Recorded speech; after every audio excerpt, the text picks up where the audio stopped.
Lost in a blizzard on Christmas Eve, a single father and his kids found more than shelter. Henry Whitlock had faced storms before, dust storms that choked the air, tempests that tore roofs from houses, even the quiet storms of grief that lingered long after his wife passed. But nothing prepared him for the blizzard that struck on Christmas Eve, the kind of storm that felt alive, as if the sky itself had chosen violence. The day had started with hope. Henry and his 3 boys, Evan, Samuel, and little Timothy, were traveling toward a new town where Henry hoped to find winter work. The wagon was sturdy, and the horses strong. But the storm arrived without warning, a roaring white wall barreling across the plains. Snow slammed into them so hard Henry could barely keep his eyes open. Within minutes, the road vanished. The wind howled through the wagon boards like a living creature, and before Henry could react, a violent gust flipped the wagon onto its side, spilling their belongings into the freezing darkness. The horses, terrified, snapped their reins and bolted into the storm. Henry knew instantly what it meant. They were stranded miles from town, alone in a growing blizzard that showed no mercy. "Stay with me," he shouted over the wind, gripping Timothy tightly. Evan and Samuel clung to Henry's coat as he pushed forward, the cold slicing through his clothes like shards of glass. Each step was a battle. Snow gathered in heavy drifts around their boots. The wind stole breath from their lungs. Henry's coat was soaked, his fingers numb, his mind swimming with panic he refused to show. He whispered again and again, "Just a little farther, boys." Just a little farther, though he had no idea if it was true. Time lost all meaning. The world shrank into white nothingness. Henry's legs grew weaker, his vision blurred, and fear crawled up his spine. He had survived many hardships, but losing his boys on Christmas Eve would be one he couldn't bear. Then, through the endless storm, Evan pointed with trembling fingers. "Pa! I see something. A light." Henry blinked hard. At first he saw only the snow twisting in the wind. Then, there it was. A faint golden glow, barely visible, but real. Hope. "Come on," Henry whispered, lifting Timothy higher. They pushed through the storm, drawn to the light like weary travelers to a distant star. As they approached, the shape of a small homestead emerged from the white haze. Smoke curled from the chimney. Lantern light glimmered through frosted windows. Henry barely made it to the porch before his legs buckled. Evan pounded desperately on the door. It flew open. A woman stood there, gasping at the sight of them, 3 shivering boys and a father half collapsed in the snow. "Dear heavens," she breathed. "Get inside, all of you, quick." She ushered them in with surprising strength. Warmth hit them immediately, a wave of fire-heated air and the smell of bread and pinewood. "I'm Emma," she said, pulling blankets from a cedar chest. "Sit by the fire. You're safe now." Henry tried to speak, but the words froze in his throat. Emma took charge, her movements quick and practiced. She wrapped the boys in quilts, rubbed Timothy's icy hands gently, and set a pot of broth over the fire. "You're freezing," she murmured, pressing the back of her hand to Henry's forehead. "When did you last drink something warm?" He shook his head. "Hours. Since the storm hit." She filled a cup and held it to his lips. "Drink."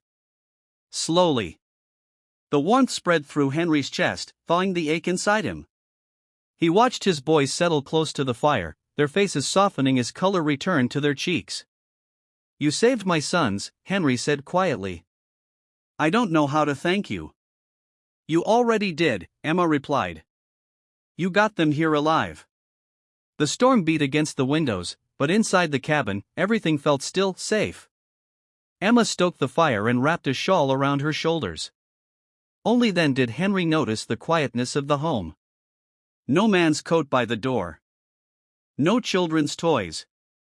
Just a single rocking chair, a few simple decorations, and a photo of a man with kind eyes. "You live alone?" Henry asked gently. Emma hesitated. "My husband, John, died 3 years ago. Since then, it's just been me." She offered a small, sad smile.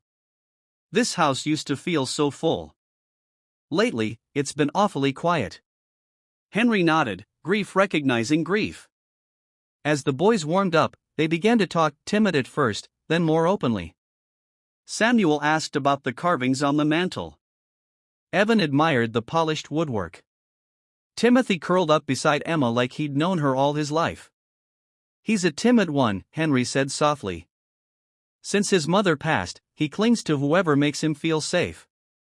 Emma looked down at the small boy resting against her shoulder. Something tender and unexpected flickered in her expression. She smoothed Timothy's hair. "He smells like peppermint," she whispered with a smile. "My little sister used to smell like that when we were kids." Hours passed. Emma bandaged the cut on Henry's temple, though he insisted it was nothing. She insisted right back. "Let me do this," she said gently. "Please." Henry didn't argue. The storm raged on outside, but inside, the fire glowed brighter.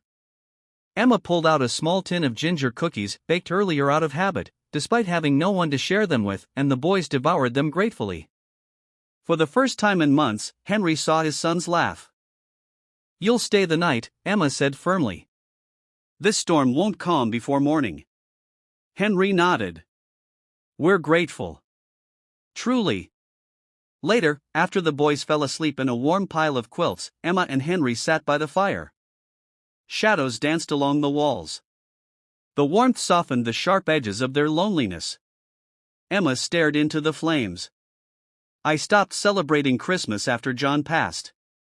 It just hurt too much." Her voice shook faintly. "But tonight feels different." Henry's chest tightened with something he hadn't felt in years: comfort. Connection. The fragile beginnings of hope. "You've given us more than a roof," he said quietly. "You've given us a miracle." Emma blinked back sudden tears. "And you've given this house life again." The wind eased around midnight. Snow continued to fall, but softly now, gently, like feathers drifting from heaven. Morning arrived in a wash of gold. The world outside sparkled, pure and untouched. The boys begged to stay longer, but Henry knew they couldn't impose. He gathered their things, though his heart tugged painfully at the thought of leaving. "Thank you," he said to Emma as she stood in the doorway. "If you ever need anything at all, send word. I'll come." "I know you will," she replied softly. Timothy ran to her and wrapped his arms tight around her neck. "Will we see you again?" he whispered. Emma held him close. "Yes, sweetheart. I promise." Henry and the boys stepped out into the brilliant morning. Emma stood framed in the doorway, warm light surrounding her like a halo. As Henry looked back at her, this woman who had saved his family without a second thought, he realized something powerful. They had been searching for shelter. But what they found was home. And sometimes, the greatest gifts of Christmas are the ones we never expect: gifts of kindness, connection, and the quiet warmth of a heart willing to open again. That Christmas Eve, Henry found more than safety. He found the hope he thought he'd lost forever.